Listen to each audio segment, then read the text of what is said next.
Bismillah ar-Rahman Rahim. Assalamu alaikum, listeners, and welcome to another episode of Deenversation with myself and Ahmad. How are you doing, Ahmad? I'm doing great. How are you? I'm fine, alhamdulillah. So, what's your crispy topic today? My take for today is we're going to delve into the topic of predestination. That's fine with you. So, I was thinking, there are people who work day and night, and they don't see any results. Like, me, for example. You work day and night? you call sleeping work or what? We're gonna ignore that one. Yeah, but so is our effort directly correlated to our gain? So if someone works 10 hours and he gets $1 billion, but then the other guy works 10 hours and he's, working a 9 to 5 minimum wage, so what's the difference? It's a very important topic, and it's an Aqidah topic. And it also, humans have a bit of difficulty in understanding it. I'll start very simple, and for the time being, I'll even leave Islam out. And I ask you one question. You said a person would work hard, another person might not work that hard. And from reality, from observation, what you have seen, have you seen that a person could be really working hard and not getting paid enough or not getting the results he wanted or he should have gotten? Have you seen this or not? Yeah, of You course have, right? I have. So there is this discrepancy. There is. And similarly, have you seen that some people don't really work hard and somehow they are blessed with wonderful results, whether it's exams, whether it's risk, like money, wealth, whatever. You have seen that as well, right? So there is a discrepancy. And you are asking me about that, the explanation for this discrepancy. So we have this discrepancy, we can't deny it. We can't deny it. Now, interestingly, Islam's understanding of this subject addresses this discrepancy. We have an answer for that. So we don't say it's the circumstances, we don't say it's luck, we don't use so many words. Rather, what we say is that there is a domain in which we humans are in charge.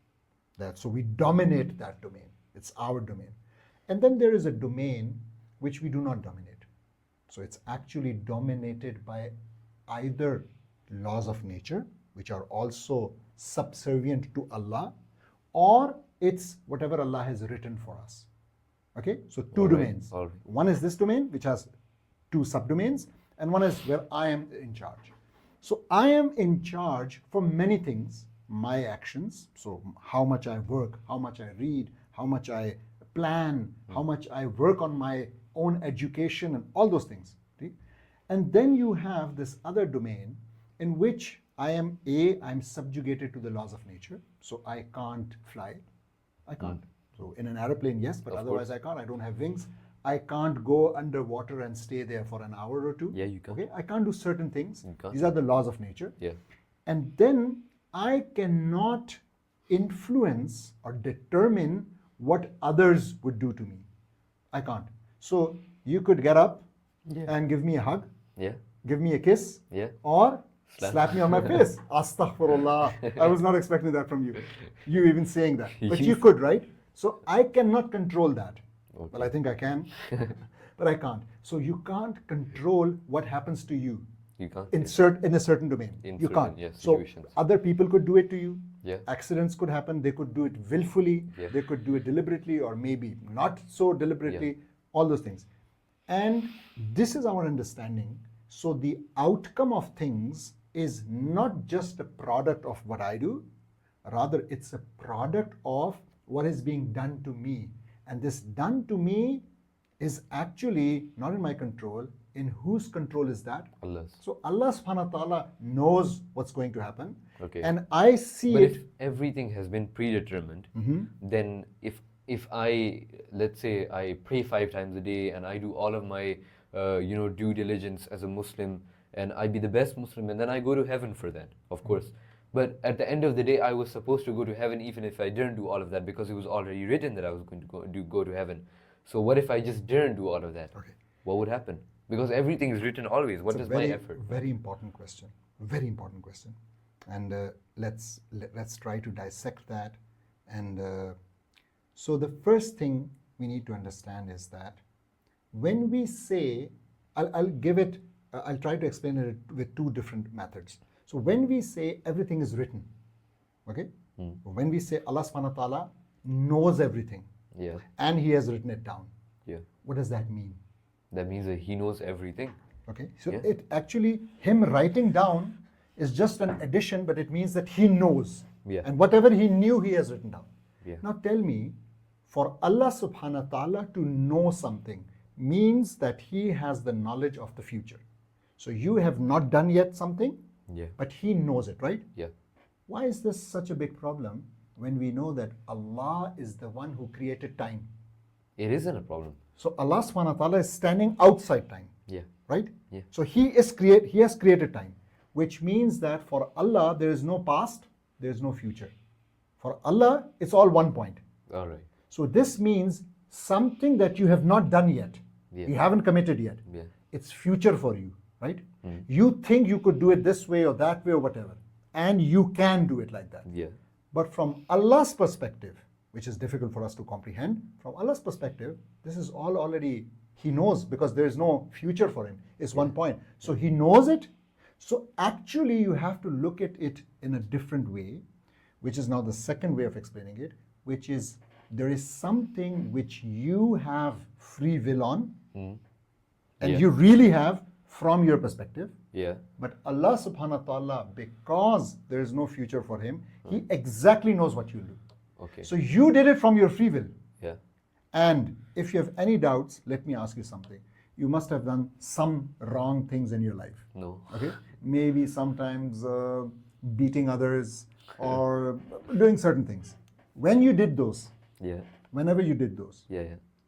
did you feel that your hand was like out of control? You were trying to stop it and it was going there and you're stopping it? not, no. Of course not. So from observation again, we know that we, to the certain degree which we normally discuss, we have free will. We can do things. Yeah. I have control of what I eat, Yeah. what I say, what I speak. This podcast, we could be doing something else right now. of course. We have decided to do this, so we have this control. So from reality, from observation, we know that in this domain which we discussed, we are free. Now we cannot blame Allah subhanahu wa ta'ala, and the excuse for us blaming His is what? We say, well, He said that I know it. Yes, He does. But that does not mean that I am forced to do that. And that's why if I go, inshallah, if I go to Jannah, it would be because of my deeds, my choices, and Allah's Alright. rahmah. And if I don't make it to Jannah, it would be because of my negligence, my bad deeds, my choices. All right. Yeah. That makes sense. So we just have to change the view that we look at it from. Exactly. We So- have to change the perspective. And the So yes, even though the decision is made, we don't know what the decision is. A, we don't know what the decision is. Yeah. B, we are actually, Living from free. our perspective, Yeah. free to make that choice. Yeah. Now, this is something which is actually not sometimes comprehensible because Allah subhanahu wa ta'ala's sifat are not comprehensible for us. Yeah. We can't understand how can He know everything? How can He not have any how is it that nothing is future for Him? Right? Yeah. It's Yeah. not comprehensible really. So these are His sifat, these are His attributes, and that's why He's Allah subhanahu wa ta'ala. All right. Okay? Yeah, okay. Oh, that was easy. I thought that we'll have a lot of fighting on this one. No, there's not much that I can fight you on this one. It's just a matter of perspective. Yeah. So okay. you just had to give me a new perspective to look at this one. Okay. Thank you very much. Thank you, audience, and looking forward to seeing you with another episode. Assalamu alaikum.